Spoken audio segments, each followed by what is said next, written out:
आइए श्रीमती कंचन झा जी।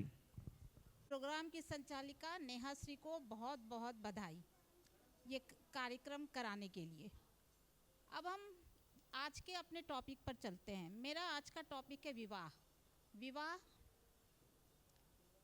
हमारे समाज की आज के डेट में बहुत ही बड़ी समस्या हो गई है, ज्वलंत समस्या।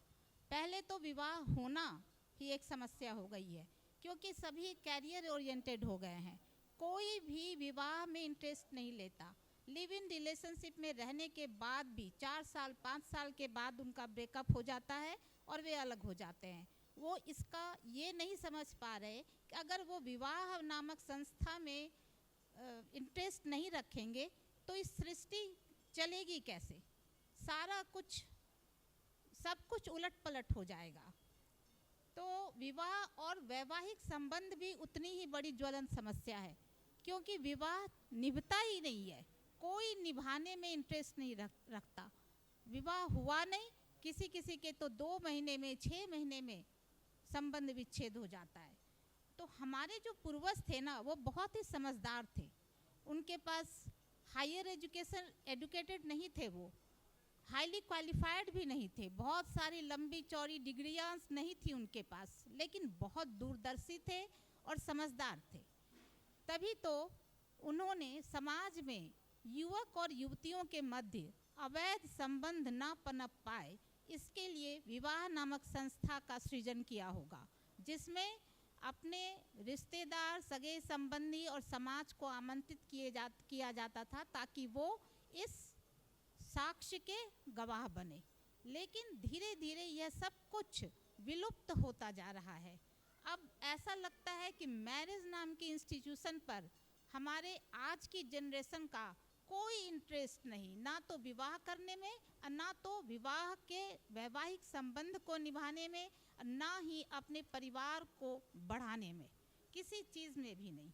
अब लेट विवाह होने के कुछ ज्योतिषीय कारण जो मुख्य हैं, ऐसे तो अनगिनत हैं, लेकिन मैं 2-3-4 बताऊंगी।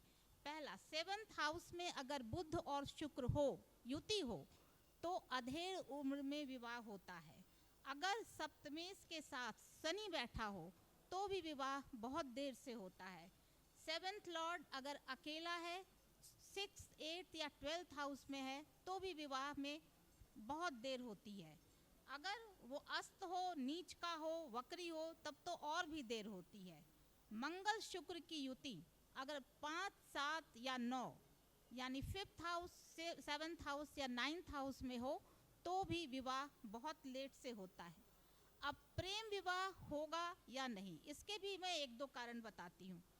अगर 5th लॉर्ड 7th लॉर्ड का शुक्र के साथ शुभ संयोग है तो प्रेम विवाह होगा।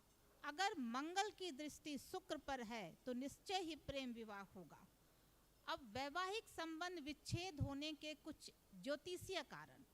सबसे पहले, अगर 7th लॉर्ड और 12th लॉर्ड एक दूसरे के हाउस में बैठे हैं या एक दूसरे के साथ युति में बैठे हैं, तो निश्चय ही विवाह विच्छेद होगा।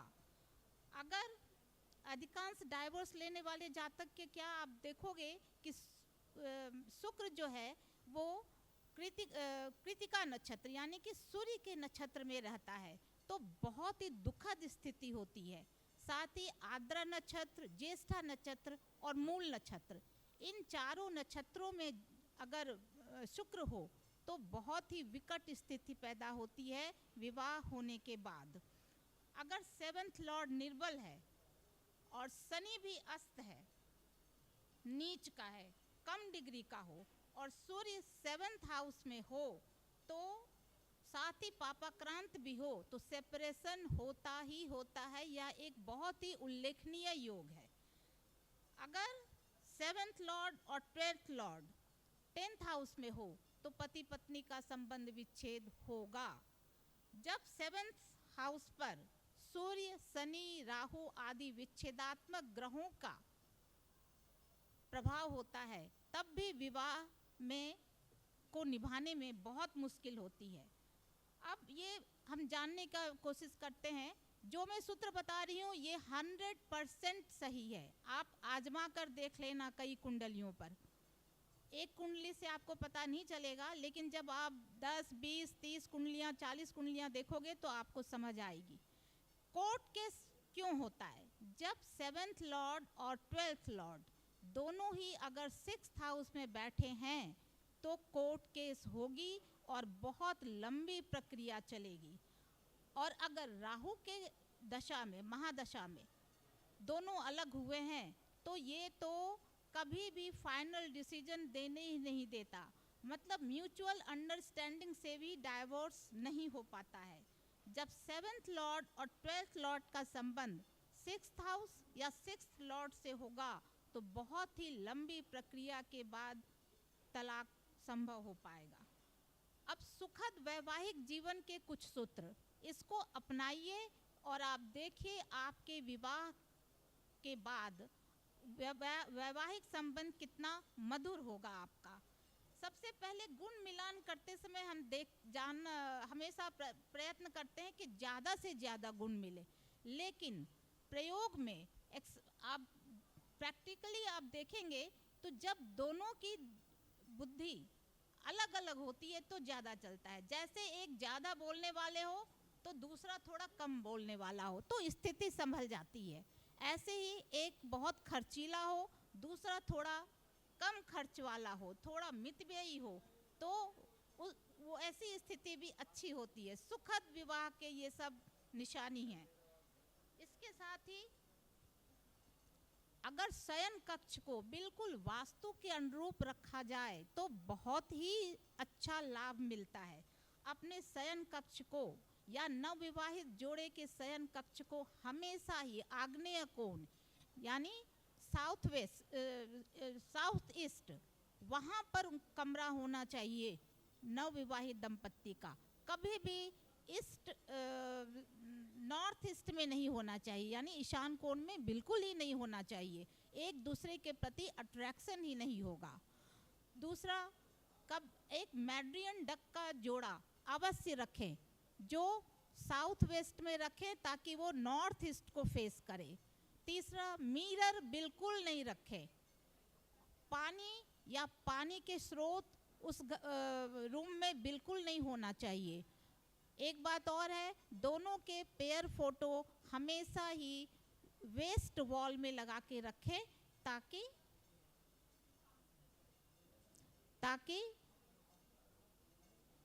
वो नॉर्थ ईस्ट को फेस करे। तो मैड्रियन डक का जोड़ा जब नॉर्थ ईस्ट को फेस करता है तो विवाह लंबी चलती है और सुखद चलती है। साथ ही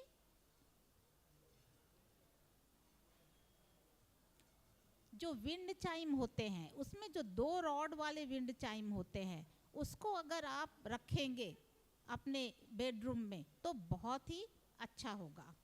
साथ ही स्त्री को हमेशा मंगल चंडिका स्रोत का पाठ करना चाहिए अपने विवाह को मंगल और सुखद बनाने के लिए। साथ ही राधा और कृष्ण की युगल जोड़ी जो है उनके फोटोग्राफ, स्टेचू कुछ भी आप अवश्य रखें, लेकिन शीशे के अलमीरा के अंदर, खुले में नहीं रखें। बेडरूम में हमेशा ही खुले में नहीं रखें इनको। अब क्या है कि आज की जनरेशन बिल्कुल फ्रीडम चाहती है, बिल्कुल इंडिपेंडेंट रहना चाहती है। वह चाहती है कोई मुझे टोके नहीं, कोई मुझे बोले नहीं, जो मेरी इच्छा हो मैं बस वही करूं। ये लड़का और लड़की इसकी बात नहीं है, दोनों का यही हाल है, कोई पीछे नहीं है, न लड़कियां न लड़के। अब आप चाहे कुछ भी करें, लेकिन इस सृष्टि को चलाने के लिए विवाह नामक संस्था को तो आगे बढ़ाना ही बढ़ाना होगा। अधिकारों के प्रति तो सभी जागरूक हैं कि मेरा अधिकार है, ये मेरा राइट है, लेकिन जिम्मेदारी और कर्तव्य के प्रति हम बिल्कुल जागरूक नहीं हैं। हमने उसे बिल्कुल पीछे छोड़ दिया है। हमारा परिवार छोटा हो गया है, हमारे घर छोटे हो गए हैं, हमारे विचार छोटे हो गए हैं, हमारी बुद्धि छोटी हो गई है। हम चाहते ही नहीं कि हमारे जीवन में किसी दूसरे का दखल हो। तो जब तक ये बातें ख़त्म नहीं होंगी तब तक कभी भी वैवाहिक संबंध नहीं निभेंगे।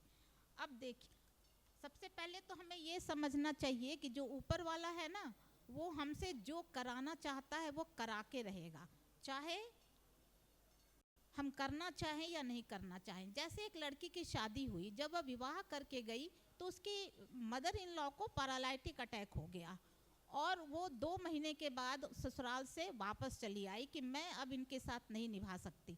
लेकिन जब वह मायके गई तो उसके भाई भाभी वहाँ से चले गए और उसकी मदर को वही बीमारी हो गई, पैरालिटिक अटैक हो गया। अब तो उसे जिंदगी भर उसकी सेवा करनी पड़ेगी। इसलिए इस बात को मान कर चलिए कि जो भगवान हमसे कराना चाहता है ना, वो करा के ही रहता है। इसलिए वो जितनी जल्दी कर लीजिए उतना अच्छा है। धन्यवाद।